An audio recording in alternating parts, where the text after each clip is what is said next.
سر ہم پاکستان میں رہتے ہیں، یہاں پہ ایک دستور بھی ہے الحمدللہ۔ اس وقت جو دستور ہے بھلے ہم اس پہ عمل نہیں کرتے یا کوئی بھی عمل نہیں کرتا، تو 1973 سے یہ دستور ہے، اس سے پہلے کوئی پروویژنل ہوگا، اس سے پہلے بھی کوئی ہوگا، تو جو کچھ اس وقت کی مدر ڈاکومنٹ میں لکھا ہوا یا اس کی کسی سبارڈینیٹ لیجسلیشن میں لکھا ہوا تھا، کیا جب یہ دوست آئے تھے پاکستان میں تو اس مدر ڈاکومنٹ کو اس وقت بھی یہی 73 کا دستور تھا، ہم نے اس کی مطابقت میں ان دوستوں کو آنے دیا تھا؟ چلیے اگر دستور میں موجود کچھ نہیں تھا تو اس کی سبارڈینیٹ لیجسلیشن میں جو کچھ موجود تھا اس کی مطابقت میں ان کو آنے دیا تھا؟ کہیں کسی ایسے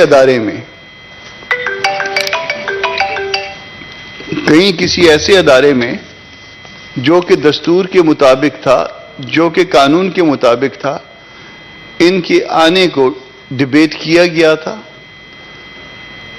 تو اس سوال کا جواب ہمارے پاس آئے گا کہ نہیں۔ اس وقت جس وقت یہ دوست یہاں پہ آئے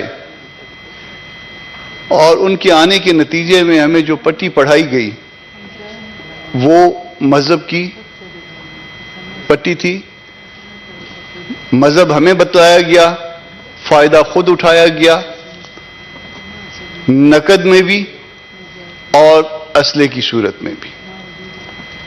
اسلحے کی صورت میں جو فائدہ لیا گیا وہ تک بیچا گیا، اس کے بارے میں بھی جو ہے وہ اتنے معاملے جو ہے لوگوں کی زبانوں پہ آئے کہ اس کو بھی سنتے جائیں گے تو پھر شرماتے جائیں گے۔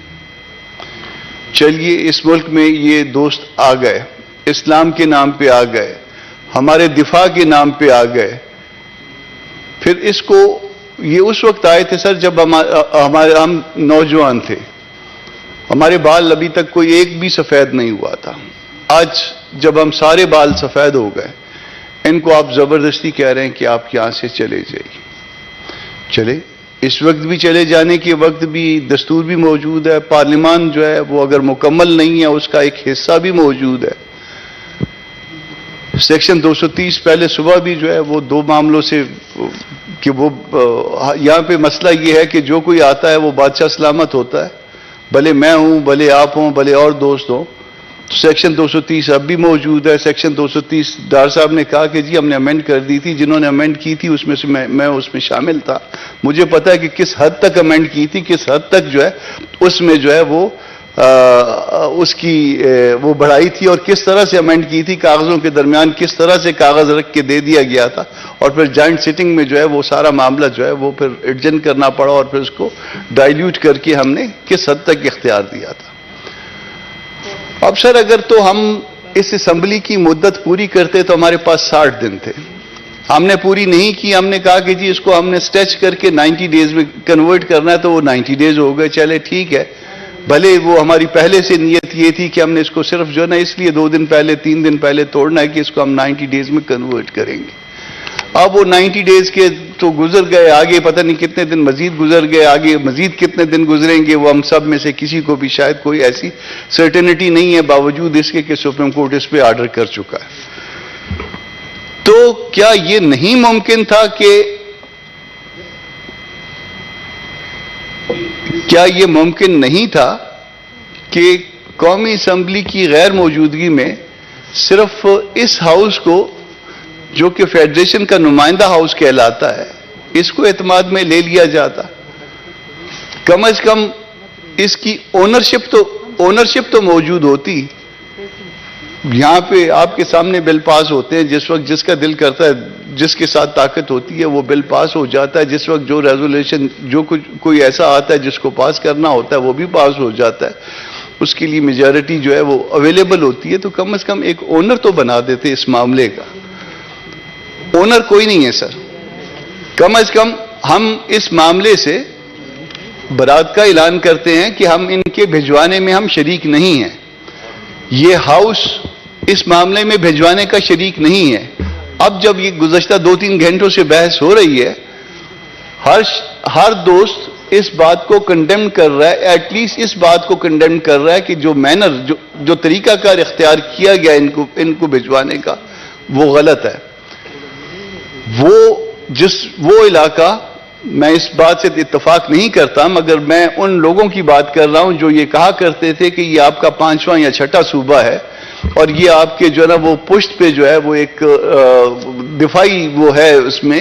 تو کیا وہ 5ویں یا 6 صوبے والی بات جو ہمیں پڑھائی گئی تھی, ہمیں لکھائی گئی تھی, وہ دوست یہ سارے بھول گئے؟ وہ جو اسلام کی بات کرتے تھے, اسلامی اخوت کی بات کرتے تھے, بھائی چارے کی بات کرتے تھے, وہ سارا کچھ بھول گئے. وہ جو پشتون ولی کی بات کرتے تھے, وہ جو کہتے تھے کہ جی یہاں پہ بھی زبان جو ہے نا وہ ایٹ لیسٹ 25% لوگوں کی یہی ہے اور وہاں پہ بھی 25% یا 50% آدھی آبادی کی زبان وہی ہے, اس لیے وہ لوگ اپنی زمین پہ ہیں. تو کیا یہ بات ہم سارے بھول گئے؟ تو آج ہم ان کو رسوا کر کے نکال رہے ہیں اس بات پہ کہ ان کے پاس ڈاکومنٹیشن نہیں ہے. ڈاکومنٹیشن کرنا, ان کو کیمپوں میں رکھنا کس کا کام تھا؟ ان کا کام تو نہیں تھا. جو آئے تھے, جو تشریف لائے تھے, وہ تو آپ کا کام تھا. آپ نے ان کو شہروں میں چھوڑا تھا. جب وہ شہروں میں آ گئے, شہروں میں جذب ہو گئے, یہاں ان کے بچے پیدا ہو گئے, جہاں پہ انہوں نے رہنا سیکھ لیا, یہاں انہوں نے اردو, پنجابی, سندھی, بلوچی سارا کچھ بولنا سیکھ لیا, تو کیا اس کے بعد آج ان کے بچوں کو یہاں سے بھجوانا جو ہے اور اس طرح سے بھجوانا جائز ہے؟ سر بات یہ ہے کہ آپ دیکھیے کہ آپ تو مسلمان معاشرہ ہے نا, آپ تو الحمدللہ سارے مسلمان ہیں. کوئی اکا دکا جو ہے نا وہ ہمارا دوست جو ہے نا وہ مسلمان نہیں ہوتا, باقی سارے مسلمان ہیں. آپ کسی غیر مسلم معاشرے میں جہاں پہ وہ بچے پیدا ہو جاتے ہیں, وہاں سے کیا وہ ان کو اس طرح سے نکالنا, اس طرح سے جب سکولنگ بھی ہو رہی ہو, جب سردی بھی آ رہی ہو, کیا ایسا ممکن ہے سر؟ تو سر ٹھیک ہے, ٹائم آپ کے پاس کم ہے, مگر صرف عرض یہ ہے, مجھے جو تکلیف ہوتی ہے وہ اس لیے ہوتی ہے کہ اگر آپ نے کسی کو لانا ہے, آپ نے کوئی عمل کرنا ہے, تو وہ بھی قانون کے دستور کے مطابق کریے. اگر آپ نے دوبارہ کوئی ایسا عمل کرنا ہے, وہ بھی قانون اور دستور کے مطابق کریے. جس دن تک آپ اس کو توڑتے رہیں گے, آپ زوراور ہیں, آپ اس پہ عمل کر لیں گے, مگر ہم آپ کو اس کی اونرشپ نہیں دے رہے. بہت شکریہ. جی بازئی صاحب, آپ نے بھی نیشنل بینک آف پاکستان کے حوالے سے بات. جی وہ پھر میں پہلے موشن تو کراؤں نا ٹاک پھر وہ لیتا ہوں. جی سر افغانستان پہ تقریباً بات ہو چکی ہے سر. جی بس میں بھی honourable federal minister for interior. G